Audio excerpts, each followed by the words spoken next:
اعوذ باللہ من الشیطان الرجیم، بسم اللہ الرحمن الرحیم۔ آئیے سورہ اعراف کی چند آیات ترجمے کے ساتھ پڑھتے ہیں۔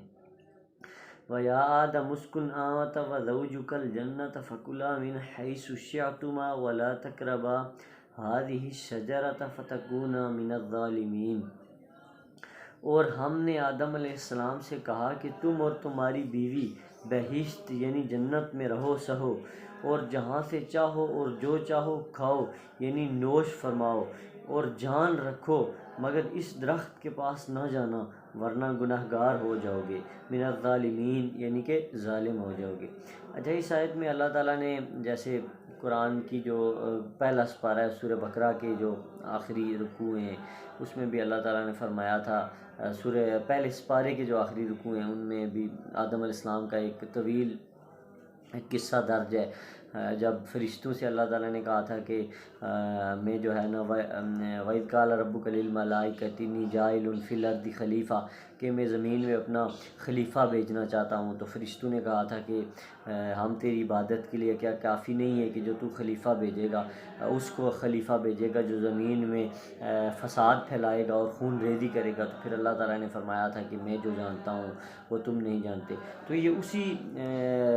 مضمون کو یہاں پہ بھی اللہ تعالیٰ نے اس آیت کو بھی یہاں پیش کیا ہے، اور اللہ تعالیٰ فرماتا ہے کہ ہم نے آدم علیہ السلام کو جب جنت میں بھیجا تو ان سے کہا کہ پوری جنت میں جو تمہارا دل چاہتا ہے اور جہاں سے دل چاہتا ہے کھاؤ، لیکن اس درخت کے پاس نہ جانا ورنہ تم ظالم ہو جاؤ گے۔ یہ بھی اللہ تعالیٰ کی حکمت تھی کہ پوری جنت کی جتنی نعمتیں تھیں اللہ تعالیٰ نے آدم علیہ السلام پہ حلال کر دی،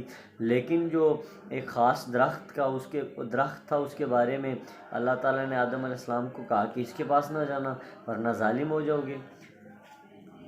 فَوَسْوَسَ لَهُمَا الشَّيْطَانُ لِيُبْدِيَ لَهُمَا مَا وَارِيَ عَنْهُمَا مِنْ سَوْآتِهِمَا وَقَالَ مَا نَهَاكُمَا رَبُّكُمَا عَنْ هَٰذِهِ الشَّجَرَةِ إِلَّا أَن تَكُونَا مَلَكَيْنِ أَوْ تَكُونَا مِنَ الْخَالِدِينَ۔ تو شیطان دونوں کو بہکانے لگا تاکہ ان کے 70 کی چیزیں جو ان سے پوشیدہ تھی کھول دے، اور کہنے لگا کہ تم کو تمہارے پروردگار نے اس درخت سے صرف اس لیے منع کیا ہے کہ تم فرشتے نہ بن جاؤ یا ہمیشہ جیتے نہ رہو۔ اب جب شیطان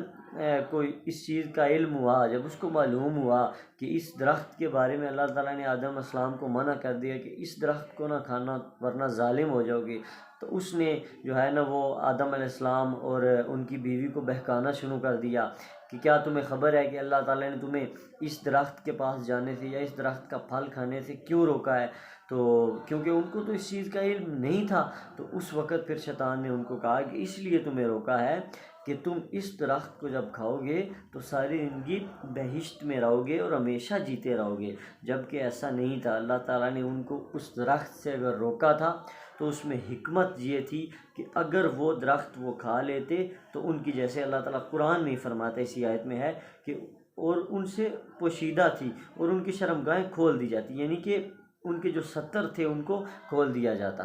تو اس لیے اللہ تعالیٰ نے ان کو روکا کہ یہ جب یہ درخت کھا لیں گے تو ان کی جو پوشیدہ چیزیں ہیں وہ ظاہر ہو جائیں گی، جبکہ حقیقت یہ تھی، اور شیطان نے ان کو بہکا کہ کیا کہا کہ اگر تم اس درخت کے پھل کو کھا لو گے تو تم یقیناً کبھی بھی مرو گے نہیں، تمہیں کبھی بھی موت نہیں آئے گی اور تم ہمیشہ